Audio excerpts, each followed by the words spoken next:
ایک دعا ہے برائے حفظ، وہ دلائل النبوہ للبیہقی میں بھی ہے، اور آج کل چھوٹے چھوٹے فضائل قرآن کے جو رسالے ہیں ان کے پیچھے بھی بزرگوں نے چھاپ دی ہے۔ وہ دعا ایسی ہے ماشاء اللہ جو حضور نے حضرت علی کو سکھلائی تھی رضی اللہ عنہ، اور فرمایا تھا کہ ایک جمعرات، دو جمعراتیں، حتیٰ کہ آخر حد 7 جمعراتیں ہیں، تم اس پر عمل کر لو تو پھر زندگی میں کبھی کوئی چیز نہیں بھولو گے۔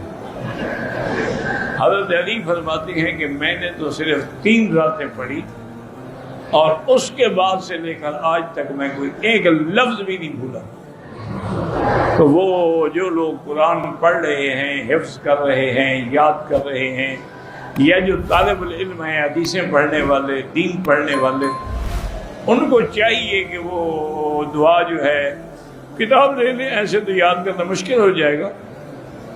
وہ شروع ہوتی ہے اللہم ارحمنی بترک المعاصی ابدا ما ابقیتنی وارزقنی حسن النظر فیما یرضیک عنی اللہم بدیع السماوات والارض یا ذا الجلال والاکرام۔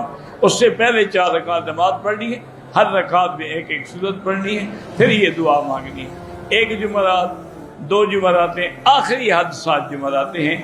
تو جو عمل کر لیتے ہیں نا جی، ہمارے ہاں تو مدرسوں میں پہلے اہتمام تھا، جو تحفیظ القرآن کے مدرسے تھے نا، تو استاد سب بچوں کو پہلے یہ دعا پڑھا، جمعرات 7 بیٹھ جاتے تھے، اور پھر 2 3 بچے کھڑے کر کے وہ منزل پڑھ لیتے، پھر دعا پڑھاتے تھے۔ اس کا فائدہ یہ ہوتا تھا کہ وہ بچے جب حافظ بنے تو پھر الحمدللہ ان کو کبھی کچھ نہیں بھولا۔